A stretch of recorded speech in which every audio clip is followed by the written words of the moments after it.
ಕಂಪನಿಗೆ ₹100 ಲಾಭ ಬಂದಿದ್ದರೆ ₹700 ಈ ಥರ ರಾಜಕೀಯ ಪಕ್ಷಗಳಿಗೆ ದೇಣಿಗೆ ಕೊಡಬಹುದು ಅಂತ. ₹700 ಗರಿಷ್ಠನೇ ಕೊಡಬಹುದಾ, ಕಡಿಮೆ ಕೊಡಬಹುದಾ, ಅದು ಆಯಾ ಕಂಪನಿಗಳಿಗೆ ಬಿಟ್ಟಂಥ ವಿಚಾರ. ಕೊಡಲೇಬೇಕು ಅಂತ ಕಡ್ಡಾಯ ಇತ್ತಾ? ಇಲ್ಲ, ಕೊಡಲೇಬೇಕು, ನೀವು ಕೊಡದೆ ನಾವು ಸುಮ್ಮನಿರಲ್ಲ ಹೇಳಕ್ಕೆ ಬರಲ್ಲ, ಆ ಥರ ಕಡ್ಡಾಯ ಮಾಡೋಕ್ಕೆ ಬರಲ್ಲ. ಆದರೆ ಒಂದು ಕಂಪನಿ ತನ್ನ 7.5% ಲಾಭಾಂಶವನ್ನು ಕೊಡಬಹುದು 3 ವರ್ಷಗಳಲ್ಲಿ ಅಂತ ಮೊದಲೆಲ್ಲ ಇತ್ತು.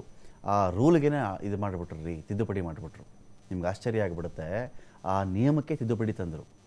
ಬರೀ ಲಾಭ ಮಾಡಿರೋ ಕಂಪ್ನಿಗಳು ಅಷ್ಟೇ ಅಲ್ಲ, ನಷ್ಟ ಆಗಿರೋ ಕಂಪನಿಗಳು ಕೂಡ ದೇಣಿಗೆ ಕೊಡಬಹುದು ಅಂತ. ನೋಡಿ, ಜಗತ್ತಲ್ಲಿ ಎಲ್ಲಾದರೂ ತನಗೆ ಒಂದು ಕಂಪ್ನಿ ಶುರು ಮಾಡಿರ್ತಾನಪ್ಪ, 10 ಲಕ್ಷನೋ 10 ಕೋಟಿನೋ ಶುರು ಮಾಡಿರ್ತಾನೆ. 10 ಕೋಟಿ ಬಂಡವಾಳ ಹಾಕಿರೋನಿಗೆ 5 ಕೋಟಿ ಕೂಡ ಬಂದಿರಲ್ಲ, 1 ಕೋಟಿನೂ ಬಂದಿರಲ್ಲ.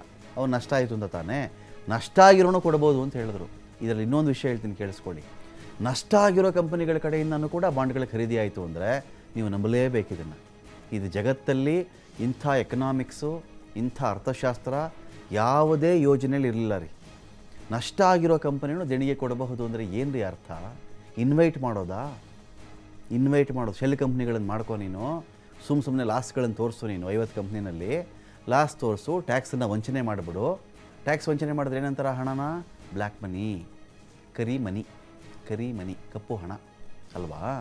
ಈ ಹಣನ ನೀನು ನನಗೆ ದೇಣಿಗೆ ಕೊಟ್ಬಿಡು, ಕಪ್ಪು ಹಣ ಬಿಳಿ ಮಾಡ್ಕೊಂಬಿಡು ಅಂತ ಅಲ್ವಲ್ರಿ? ಎಂಥ ದುರಂತ ರೀ ಇವೆಲ್ಲವೂ ಕೂಡ. ಹೇಳ್ತಾ ಹೋದರೆ ಆಘಾತಕಾರಿ ಮಾಹಿತಿಗಳಿವೆಲ್ಲವೂ ಕೂಡ. ಶೆಲ್ ಕಂಪ್ನಿ, ಒಂದು ಕಂಪ್ನಿ ಇರುತ್ತೆ, 15 ಕಂಪ್ನಿ ಅಡ್ರೆಸ್ಸಲ್ಲಿ 15 ಕಂಪ್ನಿ ಓಪನ್ ಮಾಡಿಬಿಡೋದು. ಸುಮ್ಮನೆ ಅಡ್ರೆಸ್ಗೆ, ಹೆಸರಿಗೆ, ರಿಜಿಸ್ಟ್ರೇಷನ್ಗೆ ಮಾಡಿ ಅದು ಲಾಸ್ ಆಯಿತು, ಇದು ಲಾಸ್ ಆಯಿತು ಅಂದಾಗ ಏನಾಗುತ್ತೆ? ತೆರಿಗೆ ಬೀಳಲ್ಲ ನಿನಗೆ. ಯಾಕೆ? ಈಗ ಕೊಟ್ಟಿರ್ತೀವಲ್ಲ, ನೀವು ಕೊಟ್ಬಿಡ್ತೀರಲ್ಲ, ಅಲ್ಲಿ ಕಿಕ್ ಬ್ಯಾಕ್, ಕ್ವಿಡ್ ಪ್ರೋಕೋ, ನಷ್ಟದ ಕಂಪ್ನಿನೂ ಕೊಡಬೇಕು ಅಂತ ಆದಾಗ ಶೆಲ್ ಕಂಪ್ನಿಯಿಂದ ಬಂತಿವ್ರಿಗೆ ಅಂತ. ಚುನಾವಣಾ ಬಾಂಡ್ಗಳನ್ನು ಖರೀದಿ ಮಾಡಿವೆ ಲಾಭಾಂಶದಲ್ಲಿ. 2019ರಿಂದ 2023ರವರೆಗಿನ ಲಾಭಾಂಶದ ಹಂಚಿಕೆ ಪ್ರಕಾರ future gaming and hotel services 1368 ಕೋಟಿಗಳು ಕೊಟ್ಟಿದೆ. ಅಲ್ಲಿ 1368 ಕೋಟಿ. ನಿಮ್ಗೆ ಆಶ್ಚರ್ಯ ಆಗುತ್ತೆ, 635% ಕೊಟ್ಟಿರೋದು. ತಮಾಷೆ ಮಾತಾ ಇದು? ಲಾಭಕ್ಕಿಂತ 215 ಕೋಟಿ ಲಾಭ ಮಾಡಿದ್ರಂತೆ, 1368 ಕೋಟಿ ಇವ್ರು ದೇಣಿಗೆ ಕೊಟ್ಬಿಟ್ರಂತೆ. ನೋಡಿದ್ರೆ ಈ ಕಥೆ ಹೇಗಿದೆ? ಇವ್ರ ಲಾಭ ಎಷ್ಟು ನೋಡಿ, ಅಲ್ಲಿ ಚಾರ್ಟಲ್ಲಿ ಬರ್ತಿದೆ ನೋಡಿ, ಇವರ ಲಾಭ ಎಷ್ಟು, ಇವ್ರಿಗೆ ಕೊಟ್ಟಿರೋದು ಎಷ್ಟು ಚೆಕ್ ಮಾಡ್ಕೊಳ್ಳಿ. ಅಲ್ಲಿ 215 ಕೋಟಿ ಲಾಭ ಬಂದು 1368 ಕೋಟಿ ದೇಣಿಗೆ ಕೊಟ್ಬಿಟ್ರಂತೆ ಇವರು. ಇರೋಣ ಸಾಧ್ಯ ಏನೇನ್ರಿ? ನಮಗೆ ಚೆಕ್ ಮಾಡಿದ್ರೆ ನಮಗೊಂದು ₹2,000 ಲಾಭ ಬಂದಿತ್ತು ಅಂತ ಅಂದ್ಕೊಳ್ಳಿ. ₹2,000 ₹250, ₹300, ₹400 ನಾವು ಕೊಡಬಹುದು. ಇದು ಹಾಗಲ್ಲ. ಲಾಭ ಬಂದಿರೋದೇ ₹250 ಅಂತೆ. ಅದರಲ್ಲಿ ಕೊಟ್ಟಿರೋದು ಎಷ್ಟು ಅಂದರೆ ₹1,750 ಕೊಟ್ಟಂಗೆ. ಆಶ್ಚರ್ಯ ಆಗಲ್ವೇ? ₹1,500 ನಮಗೆ ಲಾಭ ಬಂದರೆ ಅದರಲ್ಲಿ 215 ಕೋಟಿ ದೇಣಿಗೆ ಕೊಟ್ಟರೆ ಅಥವಾ ₹215 ಕೊಟ್ಟರೆ ನಮಗೇನು ವಿಷಯ ಅಲ್ಲ. ಇಲ್ಲಿ ₹1,500 ನಮಗೆ ಲಾಭ ಬಂದರೆ ಇವ್ರು ಚೆಕ್ ಮಾಡ್ಕೊಳ್ಳಿ, ಬಂದಿರೋದು ಇವ್ರ ಲಾಭನೇ ₹250, ಕೊಡ್ತಿರೋದು ಇವರು 1,250 ಅಂದರೆ ನಿಮಗೇನು ಅನಿಸುತ್ತೆ? ಆ ರೀತಿ ಆಘಾತಕಾರಿ. ತನ್ನ ಲಾಭಕ್ಕಿಂತ 635% ಅಷ್ಟು ಹೆಚ್ಚಿನ ಹಣವನ್ನು ಚುನಾವಣಾ ಬಾಂಡ್ಗಳಿಗೆ ಖರೀದಿ ಮಾಡಿದ್ದಾರೆ ಇವರು ಅಂತ. ಯಾರು ಕೊಟ್ಟರು ನಮ್ಗೆ ಗೊತ್ತಿಲ್ಲ ರೀ. ಇದೆಲ್ಲ ಅಂಡರ್ಸ್ಟುಡ್ ಇದು. Megha engineering and infrastructure company 966 ಕೋಟಿ, 7,509 ಕೋಟಿ ರೂಪಾಯಿಗಳು ಇವರ ತಮ್ಮ ಲಾಭದ 12% ಕೊಟ್ಕೊಂಡಿದ್ದಾರೆ. 7% ಮ್ಯಾಕ್ಸಿಮಮ್ ಇದ್ದಾಗ ನೀವು ಮ್ಯಾಕ್ಸಿಮಮ್ ಇಷ್ಟು ಕೊಡ್ಬೋದು ಅಂತಿದ್ದಾಗ ಅದನ್ನು ಬ್ರೇಕ್ ಮಾಡ್ತಾರಲ್ರಿ ಇವರು, ದಾಟ್ತಾರಲ್ಲ ಹೇಗೆ? Fix supply chain private limited 410 ಕೋಟಿ ರೂಪಾಯಿಗಳು, 109 ಕೋಟಿ, 377% ಕೊಟ್ಟಿರೋದು ಇವರು ನಮ್ಮ ಲಾಭದಲ್ಲಿ. ವೇದಾಂತ ಲಿಮಿಟೆಡ್ 400 ಕೋಟಿ, ಇವರು 1% ಕೊಟ್ಟಿದ್ದಾರೆ ಇವರು. Haldia energy limited. ಈ ರೀತಿ ನೀವು ಲೆಕ್ಕ ಹಾಕ್ತಾ ಹೋದಾಗ ಇಲ್ಲಿರೋ ಸಾರಾಂಶ ಹೇಳ್ಬಿಡ್ತೀನಿ ರೀ. ಸಿಂಪಲಾಗಿ ಸಾರಾಂಶ ಇಷ್ಟೇ, ದೊಡ್ಡ ಮಟ್ಟದ ಒಂದು ಅವ್ಯವಹಾರ, ಲಂಚ, ಭ್ರಷ್ಟಾಚಾರ ನಡೆದಿದೆ. ಒಂದು ಸರಿಯಾದ ತನಿಖೆ ಆಗಬೇಕಾಗಿದೆ. ಇಲ್ಲಿ ಸುಪ್ರೀಂ ಕೋರ್ಟ್ ಇವತ್ತು ಹೇಳಿದೆ, ಕೋಡ್ಗಳ ಸಮೇತ ನೀವು ಹೇಳಬೇಕು ಅಂತ. ಆಗೇನಾಗುತ್ತೆ, ಆ ಕೋಡ್ ಹೇಳಿದಾಗ ಯಾವ ದುಡ್ಡು ಯಾರಿಗೆ, ಆ ಒಂದು ಯುನೀಕ್ ಕೋಡ್ಗಳ ನಂಬರ್ ಇರ್ತಾವಲ್ವ, ಯಾವ ದುಡ್ಡು ಯಾರಿಗೆ ಕೊಟ್ಟರು ಇವರು, ಯಾವುದಾನ ಪಾರ್ಟಿ ಆಗಿರಲಿ, ಆ ಪಾರ್ಟಿ ಮತ್ತು ಅದು ರೂಲಿಂಗ್ ಪಾರ್ಟಿಲಿತ್ತ, ಅಪೋಸಿಷನಲ್ಲಿತ್ತ, ಇದು ಚೆಕ್ ಮಾಡಿಕೊಂಡಾಗ ಅದೇ ಅವಧಿಯಲ್ಲಿ ಯೋಜನೆಗಳು ಸಿಕ್ಕಿದ್ವಾ, ಗುತ್ತಿಗೆ ಸಿಕ್ಕಿದ್ವಾ, ಫೇವರಿಸಮ್ ಆಯಿತಾ? ಹಿಂದೆ ಒಂದು ನ್ಯೂಸ್ ಲಾಂಡ್ರಿ ಮತ್ತು ನ್ಯೂಸ್ ಮಿನಿಟಿಂದ ಒಂದು ರಿಪೋರ್ಟ್ ಬಂದಿತ್ತು ನಮಗೆ. ರೇಡ್ಗಳನ್ನು ಮಾಡಿಸಿದ ಮೇಲೆ ಆ ಕಂಪನಿಗಳಿಂದ ಇವರಿಗೆ ದೇಣಿಗೆ ಹೋಯಿತು ಅಂತ. ED, IT ಅಂತ ರೇಡ್ಗಳಾಗುತ್ತಲ್ಲ, ಆ ರೇಡ್ ಆದಮೇಲೆ ಕೆಲವು ಕಂಪ್ನಿಗಳು ಕೊಟ್ಟಿದೆಯಂತೆ. ಅದು ನಥಿಂಗ್ ಬಟ್ ಹಫ್ತಾ, ನಥಿಂಗ್ ಬಟ್ ಎಕ್ಸ್ಟಾರ್ಷನ್, ಒತ್ತೆ ಹಣ ಅಲ್ಲದೆ ಇನ್ನೇನೂ ಇಲ್ಲ. ಇದು ರೇಡ್ ಮಾಡ್ತೀನಿ, ನೀನು ದುಡ್ಡು ಕೊಟ್ಟರೆ ಬಿಡ್ತೀನಿ, ನೀನು ಕೊಡಲಿಲ್ಲ ಅಂದರೆ ನಾನು ಬಿಡಲ್ಲ ಅಂತ.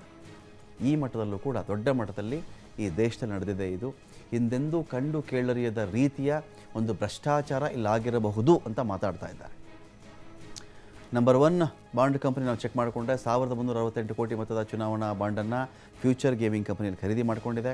ಇಲ್ಲಿ ನೋಡಿ, 2020 ಅಕ್ಟೋಬರ್ 1ರಿಂದ 2024 ಜನವರಿ 9ರವರೆಗಿನ ಚುನಾವಣಾ ಬಾಂಡ್ಗಳ ಖರೀದಿ ವ್ಯವಹಾರ ಇದು. 1368 ಕೋಟಿಗೆ 1 ಕೋಟಿ ಮೊತ್ತದಲ್ಲೇ ಬಾಂಡನ್ನು ಖರೀದಿ ಮಾಡಿಕೊಂಡಿದ್ದಾರೆ ಇವರು. ತಮಿಳುನಾಡಿನ ಕೊಯಮತ್ತೂರು ಮೂಲದ ಸ್ಯಾಂಟಿಗೋ ಮಾರ್ಟಿನ್ ಮಾಲೀಕತ್ವದ ಕಂಪನಿ ಇದು. ಸ್ಯಾಂಟಿಗೋ ಮಾರ್ಟಿನ್ ಇನ್ಯಾರೂ ಅಲ್ಲ, ಲಾಟ್ರಿ ಕಿಂಗ್ ಅಂತಾನೆ ಇವನು ಫೇಮಸ್ ಇದ್ದಾನೆ, ಸ್ಯಾಂಟಿಗೋ ಮಾರ್ಟಿನ್ ಅಂತ ಹೇಳಿ. 2019ರಲ್ಲಿ ಮಾರ್ಟಿನ್ ಮೇಲೆ ಇಡಿ ದಾಳಿಯಾಗುತ್ತೆ. 120 ಕೋಟಿ ಮೌಲ್ಯದ ಆಸ್ತಿ ಜಪ್ತಿಯಾಗುತ್ತೆ. ಮಾರ್ಟಿನ್ಗೆ ಸೇರಿದ 70 ಸ್ಥಳಗಳಲ್ಲಿ ರೇಡ್ ಆಗಿತ್ತು. ಇಡಿ ದಾಳಿ ಆದಮೇಲೆ ಅಕ್ಟೋಬರ್ 21ರಂದು ಚುನಾವಣಾ ಬಾಂಡನ್ನು ಖರೀದಿ ಮಾಡ್ತಾನೆ. ನೋಡಿ, ಇದನ್ನೇ ಹೇಳೋದು, ಇಲ್ಲಿ ಕನೆಕ್ಟಿಂಗ್ ದ ಡಾಟ್ಸ್ ಅಂತಾರೆ. ಘಟನೆಗಳನ್ನು ನಾವು ಲಿಂಕ್ ಮಾಡ್ಕೊಂಡು ಹೋಗೋದು. ಯಾವ ಘಟನೆ ಮೊದಲಾಯಿತು, ಯಾವುದು ಆಮೇಲಾಯಿತು, ಆಮೇಲೆ ಇನ್ನೇನಾಯಿತು, ಅದಾದಮೇಲೆ ಏನು ಬೆಳವಣಿಗೆ ಆಯಿತು, ಬೆಳವಣಿಗೆ ಆದಮೇಲೆ ಇವನೇನಾದ. ನೋಡಿ, ಇಲ್ಲಿ ಚೆಕ್ ಮಾಡ್ಕೊಳ್ಳಿ. 70 ಕಡೆ ಈ ಮಾರ್ಟಿನ್ ಅವನಿಗೆ ಸೇರಿದಂಥ ಸ್ಥಳಗಳಲ್ಲಿ ದಾಳಿ ಆಗುತ್ತೆ. ಅಕ್ಟೋಬರ್ 21 ಇವನೇನು ಮಾಡ್ತಾನೆ, ಚುನಾವಣಾ ಬಾಂಡ್ ಖರೀದಿ ಮಾಡ್ತಾನೆ.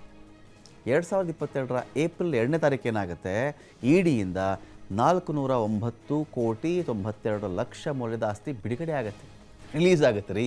ಗೊತ್ತಿಲ್ಲ, ಕಾನೂನು ಪ್ರಕರಣ ಆಗಿರಬಹುದು, ಅದು ಬೇರೆ ವಿಚಾರ. ಕನೆಕ್ಟಿಂಗ್ ದ ಡಾಟ್ಸ್, ನಿಮಗೆ ಆ ಮಾಹಿತಿ ಕೊಡ್ತಾ ಇದ್ದೀನಿ ನಾನು.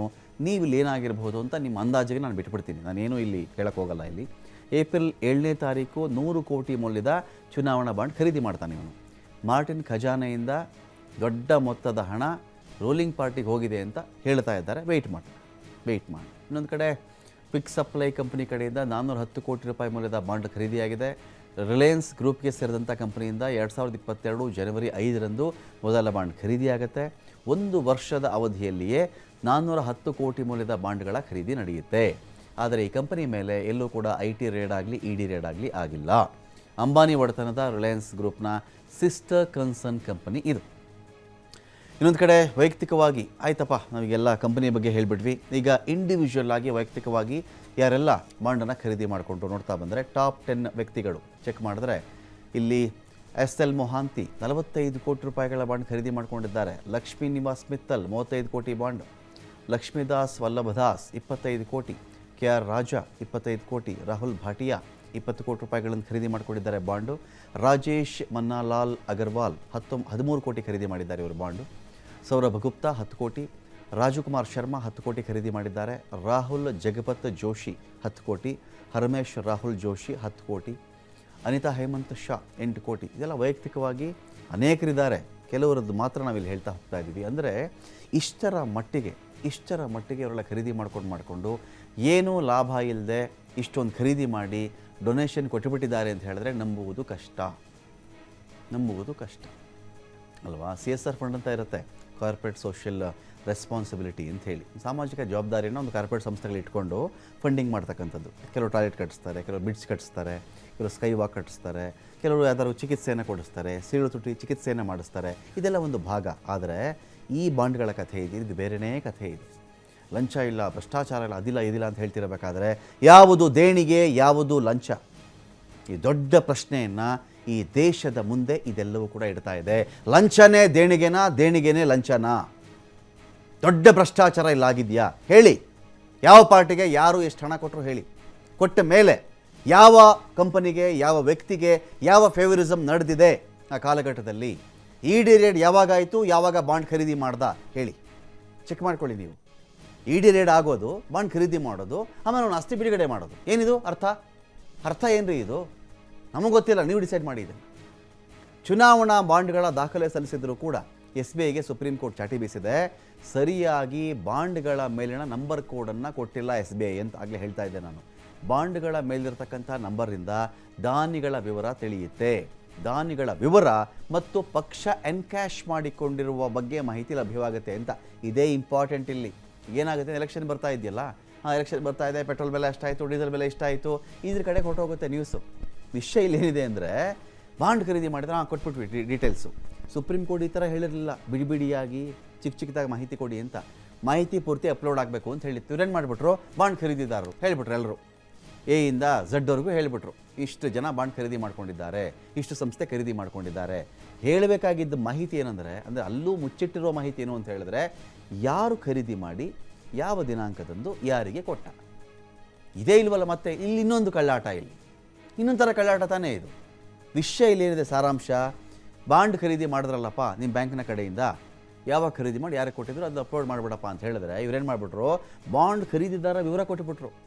ಹಾಗಾದರೆ ಯಾವ ಪಕ್ಷದ ವಿಚಾರವನ್ನು SBI ಇಲ್ಲಿ ಮುಚ್ಚಿಡೋಕ್ಕೆ ಟ್ರೈ ಮಾಡ್ತಿದೆ ಅಂತ ಪ್ರಶ್ನೆ ರೈಸ್ ಆಗುತ್ತೆ. ಕಾಮನ್ ಸೆನ್ಸ್ ರೀ ಇದು, ಇದಕ್ಕೇನು ದೊಡ್ಡ ಲಾ ಓದ್ಕೋಬೇಕಾಗಿಲ್ಲ, ದೊಡ್ಡ ನಾಲೆಡ್ಜ್ ಏನು ಬೇಕಾಗಿಲ್ಲ. ವಿಷಯ ಇಷ್ಟೇ, ಒಬ್ಬ ಬಾಂಡ್ ಖರೀದಿ ಮಾಡ್ದ, ಯಾರು ಕೊಟ್ಟ, ಯಾವತ್ತು ಖರೀದಿ ಮಾಡ್ದ, ಇಷ್ಟೇ ವಿಚಾರ ಕೇಳಿದ್ರು ಸುಪ್ರೀಂ ಕೋರ್ಟ್. ಇವ್ರೇನು ಮಾಡ್ತಿದ್ದಾರೆ, ಬಾಂಡ್ ಖರೀದಿದಾರ ವಿವರ ನಾವು ಕೊಡ್ತಾ ಇದ್ದೀವಿ ತಗೊಳ್ಳಿ ಇಟ್ಬಿಟ್ರಲ್ಲಿ, ವೆಬ್ಸೈಟಲ್ಲಿ ಬಂತದ್ದು. ಬಂದಮೇಲೆ ಏನಾಗಬೇಕದು, ವಿವರ ಅಪೂರ್ಣ ಯಾಕಿಲ್ಲಿ, ಅಪೂರ್ಣವಾದಂಥ ವರದಿನ ಯಾಕೆ ಇಡ್ತಾ ಇದ್ದಾರೆ ಇವರು, ಯಾರನ್ನೋ ಸೇಫ್ ಗಾರ್ಡ್ ಮಾಡ್ತಿದ್ದಾರೆ ಇವರು. ಸುಪ್ರೀಂ ಕೋರ್ಟ್ ಅದಕ್ಕೆ ಚಾಟಿ ಬೀಸಿದೆ ಇವತ್ತು. ಯಾರು ಬಾಂಡ್ ಖರೀದಿ ಮಾಡ್ದ, ಯಾರು ಕೊಟ್ಟ, ಆ ಕೋಡ್ ಏನು ಅದನ್ನು ಬಹಿರಂಗ ಮಾಡಿ ನೀನು. ಇವತ್ತು SBI ಪ್ರತಿನಿಧಿ ಇರಲಿಲ್ಲ, ಅಲ್ಲಿರಲಿಲ್ಲ, ಅದನ್ನು ಮಾಡಬೇಕು ಅಂತ ಹೇಳಿ ಸುಪ್ರೀಂ ಕೋರ್ಟಿಗೆ ನೋಟಿಸನ್ನು ಜಾರಿ ಮಾಡಿ. ಇಷ್ಟಿದೆ ವಿಚಾರ. ನೋಡಿ ಯಾವೆಲ್ಲ ರೀತಿಯಲ್ಲಿ ಆಗುತ್ತೆ ಅಂತ ಹೇಳಿದ್ರೆ, ಇದು ಭ್ರಷ್ಟಾಚಾರದ ಹೊಸ ರೂಪಗಳ, ಇವೆಲ್ಲ ಹೊಸ ರೂಪಗಳ, ಹೊಸ ಮಾದರಿಗಳದಕ್ಕೆ. ಕ್ಯಾಶಲ್ಲಿ ತೊಗೊಂಬಿಟ್ರೆ ಕಷ್ಟ. ಅವಾಗೇನು ಮಾಡಬೇಕು, ಈ ಥರದ್ದು ಏನೋ ಯೋಜನೆ ಹೇಳಿಬಿಟ್ಟು ಟ್ಯಾಕ್ಸ್ ವಿನಾಯಿತಿ ಅಂತ ಹೇಳಿ ಶೆಲ್ ಕಂಪನಿಗಳಿಂದಲೂ ಹಣ ಬರುವಂತೆ ಮಾಡಿಕೊಂಡು, ಶೆಲ್ ಕಂಪನಿಗಳು ನಮಗೆ ದೇಣಿಗೆ ಕೊಡಬಹುದು, ನಮಗೆ ಲಾಸ್ ಆಗಿರೋ ಕಂಪನಿನೂ ಕೊಡಬಹುದು ಅನ್ನೋ ರೀತಿಯಲ್ಲಿ ಅದನ್ನು ಮಾಡಿಬಿಟ್ರೆ ಚೆಕ್ ಮಾಡೋಣ ಅಂತ ಹೇಳ್ತಾರೆ.